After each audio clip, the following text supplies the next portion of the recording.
শুল্কযুদ্ধকে আরও এক ধাপ এগিয়ে নিলেন ডোনাল্ড ট্রাম্প। বিশ্বব্যাপী সম্পূরক শুল্ক কার্যকরে অনড় এই নেতা এবার ঘোষণা করলেন স্টিল ও অ্যালুমিনিয়ামের আমদানি শুল্ক দ্বিগুণ করার পরিকল্পনা।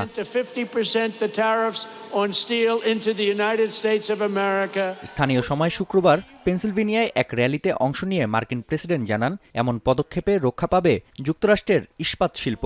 জাতীয় নিরাপত্তা নিশ্চিতে এই দুই পণ্যের শুল্ক হার 50% উন্নীত করা প্রয়োজন। আগামী 4 জুন থেকে কার্যকর হবে নতুন শুল্ক হার। You don't have a country. You don't have a country. You can't make a military. What are we going to do? Say, let's go to China to get our steel for the army tanks and for the boats and ships. A strong steel industry is not just a matter of dignity or prosperity and pride.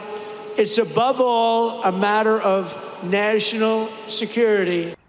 ট্রাম্পের পরিকল্পনায় বিশ্ব রাজনীতিতে উঠেছে নিন্দার ঝড়। কানাডার chamber of কমার্সের দাবি, এমন পদক্ষেপ উত্তর আমেরিকার অর্থনৈতিক সুরক্ষার বিরোধী। অস্ট্রেলীয় সরকার জানিয়েছে, শুল্ক হার বৃদ্ধি বন্ধুসুলভ আচরণ নয়। মার্কিন বাণিজ্য দপ্তরের তথ্য বলছে, 2024 সালে বিশ্বের সবচেয়ে বেশি 2,62,00,000 টন ইস্পাত আমদানি করে যুক্তরাষ্ট্র। জাপানের নিপ্পন স্টিলের সঙ্গে যুক্তরাষ্ট্রের ইউএস স্টিলের একীভূতকরণ শেষ পর্যায়ে। আগামী সপ্তাহে এ বিষয়ে আনুষ্ঠানিক অনুমোদন দিতে পারেন ডোনাল্ড ট্রাম্প। বৈশ্বিক শুল্কারোপের ওপর স্থগিতাদেশ প্রত্যাহারে আদালতের সিদ্ধান্তকে স্বাগত জানিয়েছেন প্রেসিডেন্ট।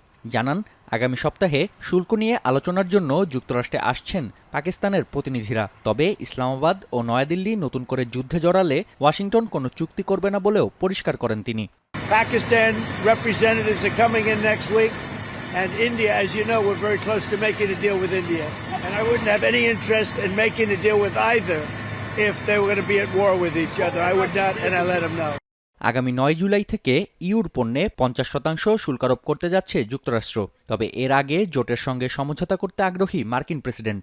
বিশ্লেষকরা বলছেন, সমঝোতা কূটনীতিতে বিনিয়োগকারীদের মধ্যে ভর করেছে অনিশ্চয়তা। পাশাপাশি শুল্কারোপ ইস্যুতে আদালতের হস্তক্ষেপের কারণে এই মুহূর্তে কোনো চুক্তি করতে চাইছে না EU. And it creates uncertainty for investors who don't know what will be the tariffs, not just because the flip-flopping of Trump himself, but not also because of the risk that the courts might decide one way or another, but it also makes the negotiation position more dynamic. এদিকে বাণিজ্য দপ্তরের তথ্য বলছে, বছরের প্রথম ত্রৈমাসিকে যুক্তরাষ্ট্রের GDP কমেছে 0.2%। নাফিয়া আরমান মনন, এখন বিশ্ব।